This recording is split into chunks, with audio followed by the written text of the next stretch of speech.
नमस्कार, मी सिद्धेश. स्वागत आहे नवीन ब्लॉगमध्ये. तर सध्या आम्ही सुदान अँकरलाच आहोत. आता 2-3 दिवस झाले सुदान अँकरलाच आहोत. तर आत्ता आलो ड्युटीला. योगायोगाने मी तुम्हाला जे मागच्या ब्लॉगमध्ये दाखवलेलं केबिन दाखवलेले पूर्ण, त्यामध्ये 2 गोष्टी होत्या, एक इमर्शन सूट आणि एक लाईफ जॅकेट. सर आज मला ते इन्स्पेक्ट करायचं आहे. इमर्शन सूट मंथली इन्स्पेक्शन करायचं असतं. सो मी तुम्हाला दाखवतो काय असतो इमर्शन सूट आणि लाईफ जॅकेट. तर ही आहे इमर्शन सूटची बॅग. सर ओपन करूया, बघूया काय असतं इमर्शन सूट. तर हा आहे इमर्शन सूट. याचा वापर हायपोथर्मियापासून बचाव करण्यासाठी केला जातो. जेव्हा एकदमच इमर्जन्सी कंडिशन असेल आणि आपल्याला शिप सोडायची वेळ आली तर आपल्याला माहीत नसतं की बाहेर पाणी थंड आहे की नॉर्मल आहे. सो जर थंड पाणी असेल तर हा सूट आपल्याला हायपोथर्मियापासून वाचवतो. या सूटमुळे आपल्याला गरमी जाणवते. जोपर्यंत आपल्याला कोण रेस्क्यू करत नाही तोपर्यंत जास्तीत जास्त वेळ आपण या सूटमुळे सर्व्हाइव्ह करू शकतो. तर हा प्रत्येक महिन्याला इन्स्पेक्ट केला जातो. सो मी तुम्हाला नॉर्मल दाखवतो कसं काय असतं ते. तर म्हणजे आपण इन्स्पेक्ट करताना एकतर वरून पण इन्स्पेक्ट करू शकतो, खालच्या साईडने पण इन्स्पेक्ट करू शकतो. तर यामध्ये हे फूट आहे, हे रबर पॅड असतं पायाचं. तर आपण चेक इथे करायचं असतं की म्हणजे इथून पहिलं ओव्हरऑल कंडिशन चेक केली जाते. म्हणजे कुठे फाटलेलं आहे, कुठे लीक आहे तर तो चेंज केला जातो, तो नाही वापरू शकत. तर हा फूट आहे, याच्या साईडने आपण बघत असाल तिथे ग्लू लागला आहे, म्हणजे दुसरं एक लिक्विड असतं. तर हे सर्व चेक करावं लागतं. हा ठीक आहे, हा पण ठीक आहे. त्यानंतर हे जे जॉईंट्स असतात कुठून फाटलेला वगैरे नाही आहे का वगैरे वगैरे. ही आर टेप आहे, रेट्रो रिफ्लेक्टिव्ह टेप, ते मी येतो त्याच्यावरती. त्यानंतर ही झिप्पर आहे, पूर्ण झिप्पर आहे.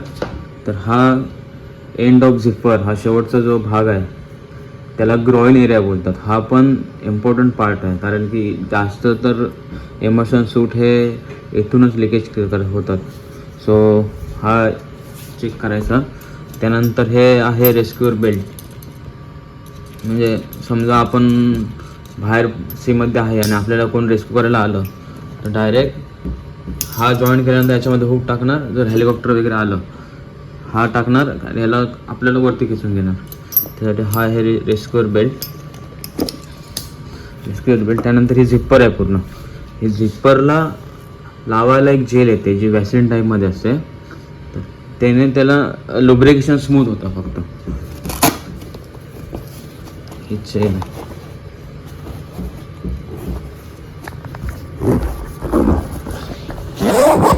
हे खूप टाईट असते, मला एक हाताने ओपन करायला होत नाही आहे.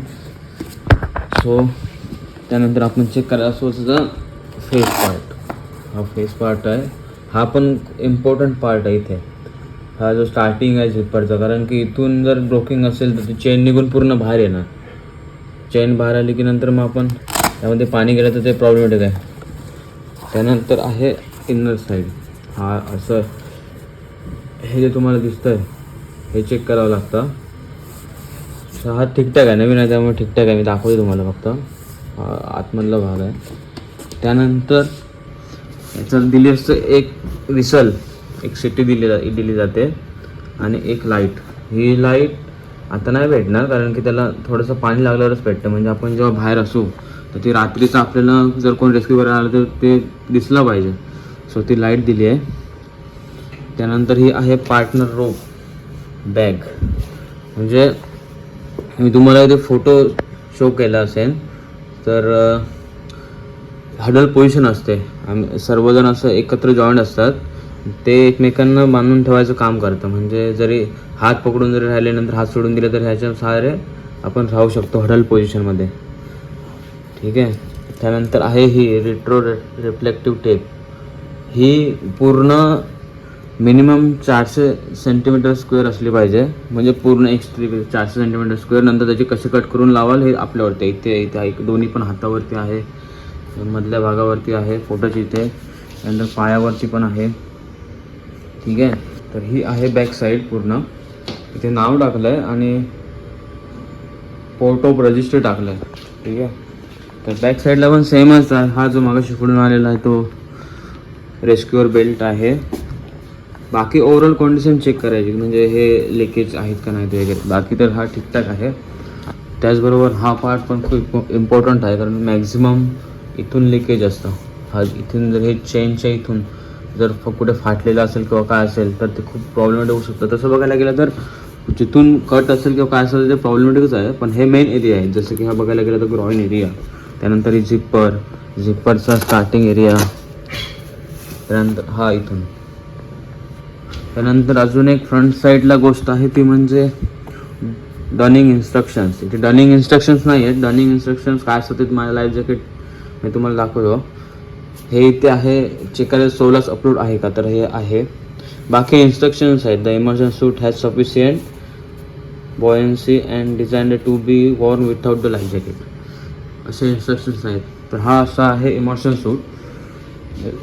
थंडीपासून थोडक्यात बघायला गेलं थंडीपासून बचाव करण्यासाठी हा वापरला जातो. म्हणजे आपण जेव्हा बाहेर उडी मारू सीमध्ये, जेव्हा शिप आपल्याला सोडायची असेल, एकदम इमर्जन्सी असेल, तर हायपोथर्मियापासून वाचण्यासाठी या सूटचा वापर केला जातो. हा प्रत्येक केबिनमध्ये एक असतो. प्रत्येक माणसाला एक अनिवार्य आहेच आहे. प्लस जेवढे माणसं शिपमध्ये आहेत त्याचे 10% लहान मुलांसाठी, लहान मुलं असो किंवा नसो, लहान मुलांसाठी 10%, जेवढे पॅसेंजर ऑनबोर्ड आहेत किंवा क्रू ऑनबोर्ड आहे त्याच्यापैकी 10%. तर आता आपण बघूया लाईफ जॅकेट. हे तर तुम्ही मॅक्झिमम ठिकाणी बघितलं असाल, तर हे आहे लाईफ जॅकेट. याची पण ओव्हरऑल कंडिशन चेक सेमच केली जाते. फक्त स्टार्टिंगला बघायचं आपण म्हणजे कुठे फाटलेलं आहे किंवा काय लिकेज आहे वगैरे. लिकेज म्हणजे फाटलेलं वगैरे असेल. इथे पोर्ट ऑफ रजिस्ट्री आणि शिपचं नाव दिलं आहे. तर याच्यावरती पण ही आहे RR tape, retro reflective tape. त्यानंतर एक विसल दिली जाते, त्यानंतर ही लाईट जी सेम आपण जेव्हा इथं हा बोट लावल्यानंतर पेटेल बघा, लाईट इथे केलं ऑफ, इथे केलं ते पेटणार नाही. मग अशी जे तुम्हाला मी इमर्शन सूटमध्ये बोललेलं डॉनिंग इन्स्ट्रक्शन, हे आहे डॉनिंग इन्स्ट्रक्शन, म्हणजे कसं वेअर केलं जातं. परत हे प्रत्येक मास्टर लिस्टच्या ठिकाणी जिथे सर्वांनी एकत्र व्हायचं असतं इमर्जन्सीच्या वेळी तिथे हे पोस्टेड असतं. तर हा आहे अडल्ट. याच्यामध्ये अजून एक येतो स्मॉल, जो लहान मुलांसाठी असतो, फ्रंट सोडस अडल्ट. ठीक आहे. तर हा असा आहे लाईफ जॅकेट. याचं पण यूज सेमच आहे. आपण पाण्यावरती तरण्यासाठी याचा यूज केला जातो. हा जो आहे हा रेस्क्युअर बेल्ट आहे. म्हणजे आपल्याला जर कोणी रेस्क्यू करायला आलं तर डायरेक्ट इथे नॉट टाकणार, हेलिकॉप्टरला तर वरती घेऊ शकतं किंवा जसं रिक्वायरमेंट असेल. हा आहे रेस्क्युअर बेल्ट. हा पण बेल्ट आपण टाईट करण्यासाठी वापरला जातो. हा पण होऊ शकतो.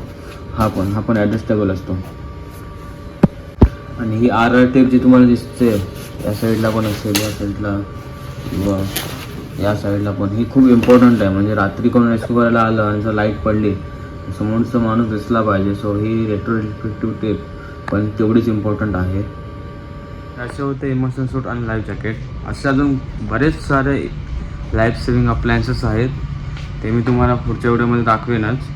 तर हा व्हिडिओ आवडला असेल तर लाईक, शेअर आणि सबस्क्राईब नक्कीच करा, जेणेकरून मी अजून व्हिडिओ तुमच्यासाठी घेऊन येईन. तर भेटूया पुढच्या व्हिडिओमध्ये.